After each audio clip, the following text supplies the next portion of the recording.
So it looks like the United States is about to rage quit Ukraine. Not just the ceasefire negotiations, but like the conflict entirely. At least that's according to Secretary Rubio, who said yesterday, if we can't get this thing sorted out soon, we're done. Here, give it a listen. I think we have bigger challenges that we need to figure out whether it's even possible within the short term. I can tell you this war has no military solution to it. It really doesn't. It's not going to be decided with, neither side has some strategic capability to end this war quickly. And so what we're talking about here is avoiding thousands and thousands of people from dying over the next year. We're trying to avoid that. We saw what happened last weekend with a missile strike in Sunni, where people died on Palm Sunday. We're just going to see more like that on both sides. We're going to see more of that. We're trying to prevent it. But we're not going to continue to fly all over the world and do meeting after meeting after meeting if no progress is being made. So if they're serious about peace, either side or both, we want to help. If it's not going to happen, then we're just going to move on.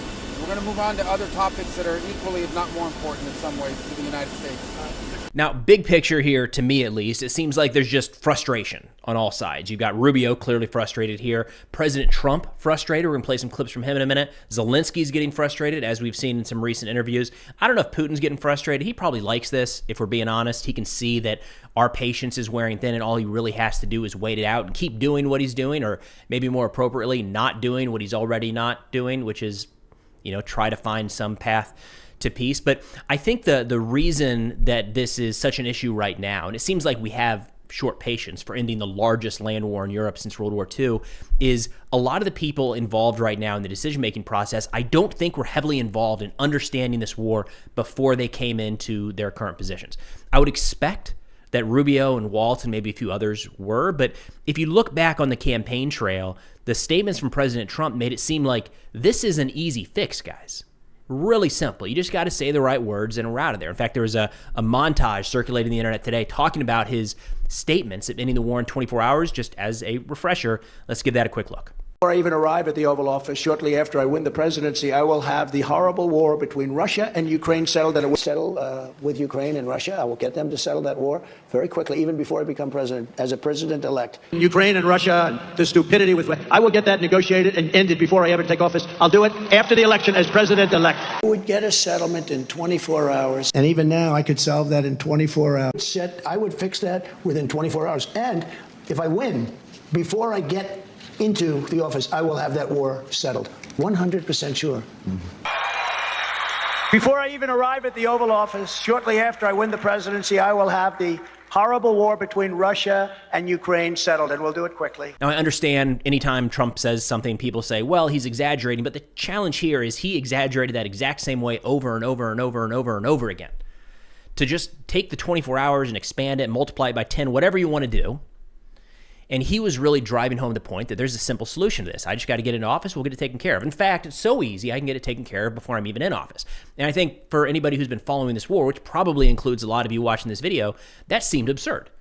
And it has nothing to do with Trump's politics or him personally or Republican or Democrat. It's just that this war is very complex, and it has been complex from the day it began. And we in the United States have not, except maybe in the opening hours of the initial invasion, maybe we could have done something then to directly dictate how the war ended, or maybe pushed a ceasefire right then in that exact moment. Since then, we have not had the ability to dictate an end to this war. We, the United States, cannot lay out peace terms right now that are going to be acceptable to both sides. We don't have that ability. We have a lot of leverage over Ukraine, less now than we have in previous years, as Ukraine's as their military production has increased domestically, and they've shifted to more drones over artillery coming from the United States and others. But nonetheless, we do have some levers we can pull in Ukraine. We have some levers we can pull with Russia. Not as many anymore because those sanctions are pretty intense. There's only so many more ways we can go after their economy. That is, if we're not going after any sort of military action or anything beyond sanctions. But we just don't have that capability unilaterally.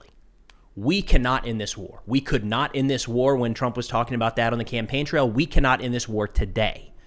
It's complex, and I think that probably some of those statements by a handful of folks in the administration that were not following this war day in and day out probably painted false expectations for a lot of the Trump supporters and the people now in his administration. But on that note, let's go back to Secretary Rubio here talking about, look, this is not a matter of like big picture long term. We got to get this thing figured out in a matter of days, maybe weeks, or we're out of here. Let's give it a listen. So we came here yesterday to sort of begin to talk about more specific outlines of what it might take to end the war, to try to figure out very soon, and I'm talking about a matter of days, not a matter of weeks, whether or not this is a war that can be ended. If it can, we're prepared to do whatever we can to facilitate that and make sure that it happens, that it ends in a durable and just way. If it's not possible, if we're so far apart that this is not going to happen, then I think the president's probably at a point where he's going to say, well, we're done. You know, we'll do what we can on the margins. We'll be ready to help whenever you're ready to have peace. But we're not going to continue with this endeavor for weeks and months on end. So we need to determine very quickly now, and I'm talking about in a matter of days, whether or not this is doable over the next few weeks. If it is, we're in. If it's not, then we have other priorities to focus on as well. And it's not just Rubio getting frustrated either. You can see it across the board. I mean, yesterday in the Oval Office, President Trump was talking to reporters, and you could see he's just, he said he's frustrated with Zelensky for the war getting going, but just across the board, it's not happening how he hoped that it had happened. Here you go. Give it a listen. And I don't hold Zelensky responsible, but I'm not exactly thrilled with the fact that that war started. That was a war that would have never started if I were president. You'd have millions of people living right now that are dead. You'd have cities that would be open and thriving, and they'd have their beautiful turrets. Those turrets are the most beautiful in the world, but they're not with us any longer. They're smashed to smithereens, laying on the ground in a million pieces, getting hit by rockets, bombs, and bullets. And so I'm not happy with him, and I'm not happy with anybody involved. I think it's a war. I know it's a war. It didn't happen for 4 years. It was never close to happening. It was never even a thought. And I spoke to President Putin about it a lot. It was the apple of his eye, but there's no way he would have ever gone in if I were president. Now I'm trying to get him to stop. And the same can be said for Zelensky, who's given a couple interviews in the last week or so, one on 60 Minutes last Sunday, I think it aired, where he, led with a couple key aspects here, where first off, he said, why are Russian narratives taking hold in the United States? Like, what are we doing? At the 3-year mark, we're still hearing people in official government positions say that Ukraine started this war. How is that happening? That is a Russian narrative that has taken hold at the highest levels of government. And he pushed back on this on the White House meeting that he had with President Trump and Vice President Vance, where he said it felt like Vice President Vance was defending Putin.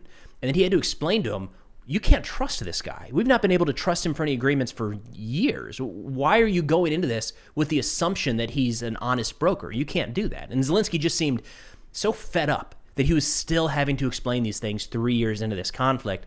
And just yesterday at an event, he was asked a question, and in his response, he said, quote, I believe Mr. Witkoff, the special envoy from President Trump to try to find a peace deal between Russia and Ukraine, has adopted the strategy of the Russian side. I think it's very dangerous because he is consciously or unconsciously, I don't know, spreading Russian narratives. And a moment on Witkoff here, again, when we talk about people in this administration that were or were not focused on this war prior to their current role, Witkoff has to be in the camp of he was not. And that's not a knock. Look, he might be the smartest guy in all of DC. He's clearly very successful, prior real estate developer. Seems like a very smart guy in his field of expertise.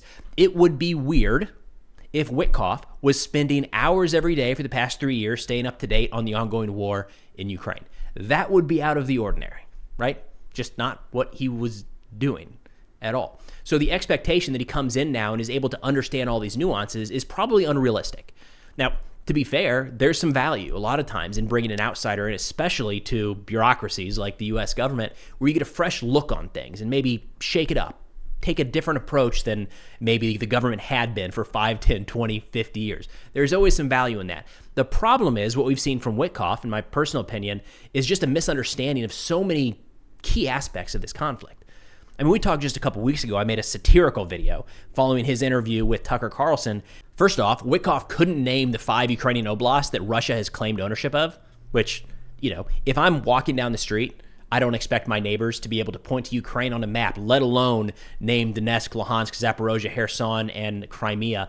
But the idea that Witkoff couldn't do that is weird. This is his thing. This is his focus, is negotiate an end to the largest land war in Europe since World War II. And one of the most important aspects of that negotiated settlement are these territories in the East. And if he can't name those, top of mind, like, what are we doing? Does he have too many things on his plate?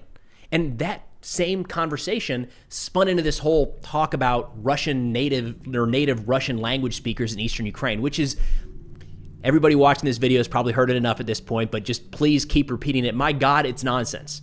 Like, we don't do that. That's not how we divvy up territorial control in 2025, is the languages that some people speak over others. Again, we can go down to South Texas, and we're probably going to have to lop off a good chunk of the United States if we're going that route, because right along the border, a lot of Spanish speakers, a lot more Spanish speakers than English speakers. So that has never been a valid point, but it is something that's regularly pushed from the Russian side, so you can see how Zelensky gets frustrated about that. And just yesterday, we had another Wall Street Journal article where Witkoff went that route, talking about the Russian speakers, saying, quote, "When you begin to look at these 5 regions, Russia, you care about them. And by the way, you care about them too, Ukraine. If some of them are more Russian speaking, do you care less about that?" he said. And the answer is no. Again, for anybody who's been following this war from day one, the answer has been no from the very beginning. Full stop. Like, there's not a middle ground there. You might, there's still room to negotiate and figure out what does a ceasefire agreement look like, and where do peacekeeping troops fit in, and how do these lines of control look in some sort of ceasefire agreement. But this, to go back to the Russian language speakers in eastern Ukraine, is just so tiring at this point. It's tiring for this American. Can't imagine how grinding it is for the Ukrainians, hoping that these are the people actually bringing about an end to this war. Now, big picture, I think the stem of the frustration here is that nothing's been achieved. There's been no progress made since the new administration came into office, despite the promises, of course, of 24 hours, it'll be over. Now, I should say, at least everybody's talking. I wish there would have been more talking during the Biden administration. I think that is a positive, and I think it is the only way you're going to bring about an end to the war is if you're actively engaged in talking with the other side, even if you have to go through an intermediary. I think those talks should have been going from day one. I think it was a mistake to let those fall by the wayside. Nonetheless, that's a step in the right direction, but you can talk for days, weeks, months, or years. If nothing comes out of those talks, there's still no progress. And that's where we sit today. So in terms of, who's doing what, and Rubio looking for, and the United States looking for some signs that these two sides actually want to come together for some sort of peace agreement, it seems like Ukraine has. Now, I understand there's a bias here, but Ukraine at this point agreed to the initial ceasefire, which was a total ceasefire, and that was only going to set the stage for longer negotiations about bringing an end to the war. But then Russia said, also, we need the United States to stop sharing intelligence, stop providing weapons, and we need Ukraine to stop all military recruitment. If you do that, then we'll agree to this ceasefire. Well, none of that stuff was on the table, so that ceasefire didn't ever exist. Then we moved forward a few weeks, and Ukraine agreed to a Black Sea and infrastructure ceasefire. And then Russia said, yeah, also, if you could just remove a bunch, if not all, of the sanctions that have been levied on our economy, then we'd be on board with doing this as well. So every time that Ukraine has agreed to a ceasefire, agreed to progress here, Russia has layered on additional demands that have just made it dead on arrival. So, look, I don't know. It looks like, to me at least, Putin probably likes this, right? He can see that we're losing patience with this conflict, and he's probably hoping that we step out entirely, which brings us to kind of the final point here. What does this look like if the United States says, enough's enough, we're out of here? What does that mean? Now, previously, and I was under this mindset, I thought this was a possibility as the Trump administration was coming in. I thought it's possible that Trump gets really frustrated when Putin doesn't listen to him, and he says, you know what? We're going to double down on our pressure. We're going to give Ukraine more weapons. We're going to give them F-16s of our own. We are going to provide more air defense assets. Gloves off. Ukraine, you can strike whatever you want. We'll provide real-time targeting. We're going to try to force Russia to the negotiating table by ratcheting up the pressure even further. I don't think that's really in the cards anymore. And a good hint is Rubio's statement from earlier in today's video about what the end of this war, how it's not going to be, how we're actually not going to get there. Let's give that another quick listen. This war has no military solution to it. It really doesn't. It's not going to be decided with, neither side has some strategic capability to end this war quickly. So it's hard for me to look at this whole scenario and go, if they're saying that there's no military solution, it doesn't seem like the next step is for us to provide more military aid. Which leads me to the second part here, which is probably the direction the United States is headed. If we don't see some real progress from Ukraine and Russia, who we've seen no progress from quite yet, in the next couple days, it looks to me like the United States is just going to back out entirely and say, we're going to focus more on China, maybe Iran, maybe the southern border, I don't know, somewhere else, but we're going to stop the intelligence sharing. We're probably going to stop permanently arms shipments to Ukraine. Who knows what our relationship will look like with NATO? Maybe we start to withdraw even further from Europe, but it seems like we've kind of drawn the line, said enough's enough. Nobody's listening to us. You're not doing what we want to do. So we're going to rage quit. We're going to walk out. But we'll see which direction it goes. Maybe, fingers crossed, there'll actually be some progress here in the next couple days and the United States doesn't walk away entirely. But that's all I got for now. Thanks for watching, and I'll see y'all next time.